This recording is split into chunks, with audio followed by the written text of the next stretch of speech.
Hello everyone. So friends, welcome to Takshashila learning. And आज के इस वीडियो में हम डिस्कस करेंगे RRB NTPC memory based paper को और मैथमेटिक्स सब्जेक्ट आज हम बेसिकली यहाँ पर कवर करेंगे।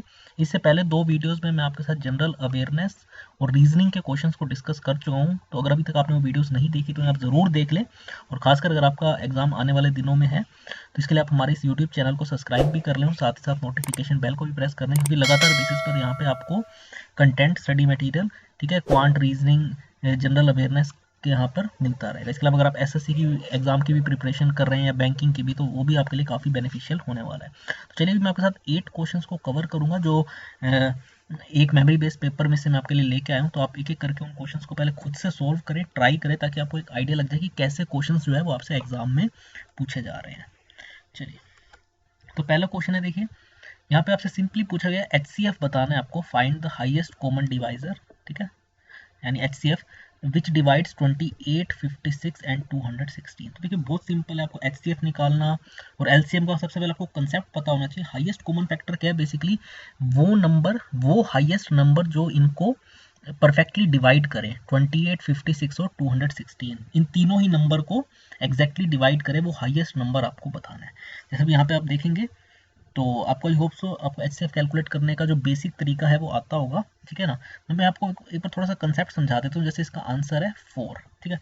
अब देखिए 4, ठीक है। अब अगर हम स्टार्ट करें तो 4 के बाद जैसे आता है 5, तो 5 तो देखिए 28, 56, 216 किसी को भी डिवाइड नहीं करता। फिर अगर हम आगे चलें 6, तो 6 भी देखिए 28 को डिवाइड नहीं करता। चलिए, फिर अगर हम 7 पे जाएं तो 7 28 को डिवाइड करता है एग्जैक्टली, 7 4 जा 28, 56 को भी करता है, आपको पता है 7 8 जा 56, लेकिन 216 को नहीं करता। अगर 216 को भी करता होता, यानी अगर यहाँ पे 217 होता, तो हम कह सकते थे हमारा HCF 7 है, ठीक है ना। लेकिन यहाँ पे क्योंकि 216 है तो 28 और 56 को तो डिवाइड कर रहा है 7, लेकिन 216 को नहीं कर। आप आगे चलते जाएंगे ऐसे करते करते 8 9 10 आप चेक करेंगे आपको। खैर ये तो मैं आपको वैसे समझाने के लिए बता रहा हूँ, इसका जो तरीका होता है वो शॉर्ट ट्रिक, कैसे हम HCF कैलकुलेट करते हैं, कैसे LCM, वो आपको हमारे बाकी वीडियोस में मिल जाएगा, ठीक है ना। तो ये एक है आपको, ताकि पता चल गया हो कि 4 क्यों है यहाँ पे आंसर, ठीक है ना। क्योंकि मैक्सिमम यहाँ पे जो HCF हो सकता था वो 28 हो सकता था, ठीक है ना। क्योंकि 28, अगर 28 की टेबल होती है, जैसे 28 आपको पता है 28 2 जा 56 होता है, आगे जो है अगला नंबर जो है 28 की टेबल पे होता, तो वैसे बात हमारा HCF 28 आता। तो जो हाईएस्ट कॉमन फैक्टर यहाँ पे हो सकता था इन तीन नंबरों में, 28, 56 और 216, वो 28 हो सकता था। लेकिन 28 को डिवाइड करता है, 56 को करता है, लेकिन 216 को नहीं करता। तो इसलिए हमारा, तो इससे कम वाला ही होना था। तो आप खैर, तो मैंने 4 बताया क्यों है 4, आप देख सकते हैं इन तीनों को ये डिवाइड कर रहा है, और इससे ऊपर कोई भी नंबर 4 से लेकर 28 के बीच में ऐसा नहीं है जो इन तीनों को ही डिवाइड करता हो, ठीक है। इसका आंसर ए ऑप्शन आप देख सकते हैं, ठीक है ना। ए ऑप्शन में 4 गिवन है, तो इसका करेक्ट आंसर हो जाएगा। तो देखिए सी और डी तो सीधा ही एलिमिनेट हो जाएगा, ऑब्वियस सी बात है, क्योंकि देखिए HCF जो है इन तीनों में से मिनिमम नंबर को ही होना था। 28 हो सकता था, लेकिन 56 ऑब्वियस सी बात है HCF नहीं हो सकता, क्योंकि देखिए 56 28 को डिवाइड थोड़ी करेगा, 56 तो अपने ऊपर वाले नंबरों को डिवाइड करेगा, ठीक है ना। तो इसलिए 28 हो सकता था, लेकिन 28 नहीं है। बाकी 56 और 216 तो आप सीधा देखते ही एलिमिनेट कर सकते थे यहाँ पे। दूसरा है, यहाँ पे आपको बताना है, इसे सिंपली सिंप्लीफाई करना है। अंडर रूट में 51 इंटू में अंडर रूट में 81, और डिवाइड हम किससे कर रहे हैं? अंडर रूट में 45 इंटू अंडर रूट में 27, ठीक है। तो आप इसे देखिए इस तरीके से भी लिख सकते हैं, 51 इंटू 81 अपॉन में 45 इंटू 27, ठीक है ना। तो मतलब वो देखिए एक ही चीज़ है, चाहे आप इन्हें अलग अलग करके रूट में लिखे, under root 51 into under root 81, चाहे से एक ही अंडर रूट के अंदर ले आए दोनों टर्म्स को, तो उससे कोई फर्क नहीं पड़ता, ठीक है ना। क्योंकि दोनों ही देखिए यहाँ दोनों में स्क्वायर रूट है, कहीं पे क्यूब रूट नहीं है, ठीक है ना। जब दोनों में ही स्क्वायर रूट है, अंडर रूट में 51 और अंडर रूट में 81, ठीक है ना, तो वैसे मतलब इसे एक उसमें नीचे ला सकते हैं, ठीक है ना। अगर 51 का हमें स्क्वायर रूट निकालना होता और 81 का क्यूब रूट, तो हम इस चीज़ को अप्लाई नहीं कर पाते थे। लेकिन जब क्योंकि सभी में स्क्वायर रूट है, तो हम इसे इस तरीके से लिख सकते हैं। तो बस आप यहाँ पे देखिए कट कर देंगे ये अपना। अब देखिए 45 जो है 9 5 जा 45 चला जाता है, 9 9 जा 81, फिर 9 3 जा नीचे 27 चला जाएगा, ठीक है। तो आप इसे सिंप्लीफाई करेंगे तो आपका आंसर आ जाएगा अंडर रूट में 17/5। बहुत सिंपल है, आपको देख रहे हैं ए ऑप्शन में गिवन है, ठीक है। इसका करेक्ट आंसर है ए ऑप्शन। आगे चलते हैं, देखिए परसेंटेज का बहुत ही बेसिक क्वेश्चन है यहाँ पे गिवन है कि इफ 12% ऑफ 2400 प्लस में x is equal to 18% of 5400, तो आपको बताना है x की वैल्यू, ठीक है। तो देखिए 12% ऑफ 2400, तो आपको मैंने बताया वो जैसे हम परसेंटेज का साइन हटाते हैं तो नीचे 100 आ जाता है, तो 12% ऑफ 2400, तो देखिए 2 जीरो से 2 जीरो तो कट जाएंगी। तो आपको बताएं 24 12 जा क्या होता है, देखिए 24 10 जा होता है 240, और उसमें आप 48 और ऐड कर दें, ठीक है ना, तो आपके पास आ जाएगा ये आ जाएगा 288। और वैसे 18% ऑफ 5400, तो देखिए ये 2 जीरो से 2 जीरो कट जाएगी, तो आप 54 18 जा निकाल लें, ठीक है ना, आपके पास 972 आ जाएगा। तो ये आपके पास जो इक्वेशन आ गई वो है 288 प्लस में x इज इक्वल टू 972। तो बस आपको x निकालना है, तो 288 को इक्वल टू के दूसरी तरफ ले जाएंगे तो माइनस में आ जाएगा, 972 में से आप 288 को माइनस करेंगे तो 684, यानी बी ऑप्शन में गिवन है, ठीक है। तो बी ऑप्शन इसका करेक्ट आंसर हो जाएगा, तो बी ऑप्शन इसका करेक्ट आंसर हो जाएगा, ठीक है। आगे चलते हैं, क्वेश्चन नंबर 4 की बात कर लेते हैं। यहाँ पे आपको कहा गया कि length of each side of a square is increase by 20%, यानी जो स्क्वायर है उसकी सभी साइड्स को हम कितने परसेंट से इंक्रीज कर रहे हैं, उसकी लेंथ को 20% से, ठीक है ना, 20% से उसे इंक्रीज कर रहे हैं। तो हमें बताना है change in the area of square. देखिए इसका, देखिए आप इस क्वेश्चन को सोल्व करने के दो तरीके हैं, तो आप एग्जांपल ले लें। अब देखिए आपको पता है स्क्वायर की सारी साइड्स इक्वल होती हैं, ठीक है ना, स्क्वायर की सारी साइड्स इक्वल होती हैं।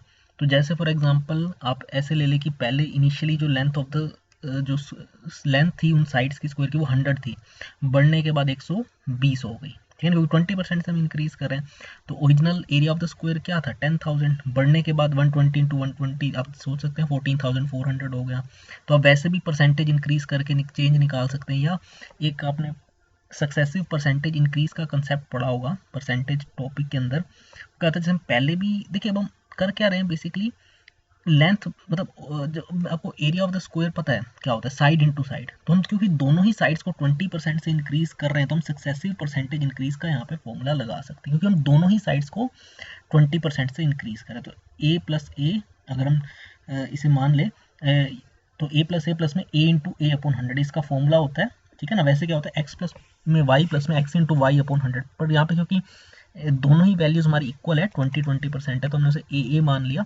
बस आप इसे रिप्लेस कर देंगे 20 से, तो आपका आंसर आ जाएगा 44, यानी आप कितने का चेंज ऑब्जर्व करेंगे एरिया के अंदर 44% का, यानी जो सी ऑप्शन में गिवन है, यानी अगर आप लेंथ को इंक्रीज कर रहे हैं स्क्वायर के 20% से, चारों ही साइड्स की लेंथ को, आपका जो है वो एरिया कितने से बढ़ जाएगा 44% से। मैंने कोई एग्जांपल बताया तो आप 100 लेके कर ले, इनिशियली जो साइड थी स्क्वायर की वो 100 थी, तो एरिया क्या होता है साइड इंटू साइड, यानी 10,000 स्क्वायर आ जाएगा हमारा।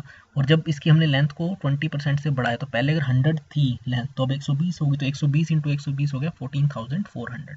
तो अब ऐसे भी करके परसेंटेज चेंज निकाल लेंगे तो भी आपका 44% आएगा, नहीं तो आप इस तरीके से भी परसेंटेज इंक्रीज का जो सक्सेसिव परसेंटेज इंक्रीज का कंसेप्ट होता है आप उससे भी इस क्वेश्चन को सोल्व कर सकते थे, ठीक है। सो आगे अगर बात करें क्वेश्चन नंबर 5, तो इसमें आपको क्या गिवन है, height of an equilateral triangle आपको गिवन है 2√3, तो आपको निकालना क्या है बेसिकली यहाँ पे एरिया ऑफ द ट्राइंगल। तो आपको हाइट गिवन है एक इक्विलेटरल ट्राइंगल की और आपको एरिया निकालना है। तो देखिए अगर आपने ज्योमेट्री का कंसेप्ट पढ़ा हुआ होगा अगर, तो आपको पता है कि लेट हम सबसे पहले कर लेते हैं side of the triangle A.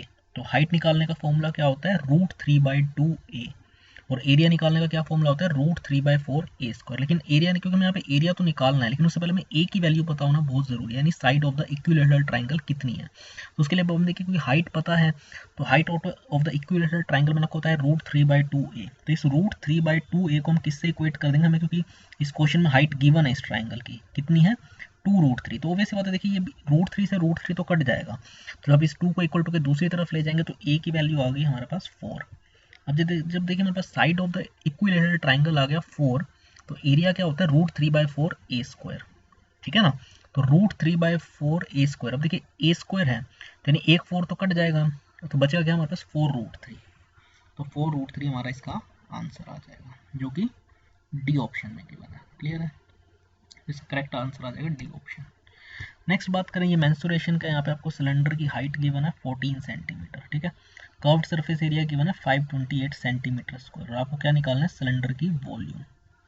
देखिए पहले आपको फॉर्मूलाज आपको पता होने चाहिए जो बेसिक होते हैं सिलेंडर का। अगर हम बात करें यहाँ पे तो कर्व्ड सरफेस एरिया का क्या फॉर्मूला होता है 2πRh, ठीक है, 2πRh होता है। और हमें कर्व्ड सरफेस एरिया की वैल्यू गिवन है कितनी 520, तो ये 528 हो गया, ठीक है। तो 2 पाई की वैल्यू आपको पता है 22/7 आप लेते हैं, आर हमें नहीं पता, रेडियस हमें पता नहीं है, तो इसे हम एज इट इज लिखते हैं और हाइट आ गया हमारा 40 सेंटीमीटर। तो अब बाकी सबको देखिए डिवाइड कर देंगे, एक कट हो जाएगा, ठीक है ना। तो आपके पास जो वैल्यू आ जाएगी आर यानी रेडियस की, वो आ जाएगी 6 सेंटीमीटर। आर जो है हमारे पास 6 सेंटीमीटर आ गया। तो बस अब हमें वॉल्यूम निकालना है, और वॉल्यूम निकालने का क्या फॉर्मूला होता है, पाई आर स्क्वायर एच। तो पाई की वैल्यू अगेन हम लेंगे 22/7, रेडियस हमारे पास 6 आया तो आर स्क्वायर होता है तो 6 × 6 और हाइट है 14। तो आंसर हो गया 1584, जो कि हमारा डी ऑप्शन में गिवन है, ठीक है। डी इसका करेक्ट आंसर आ जाएगा।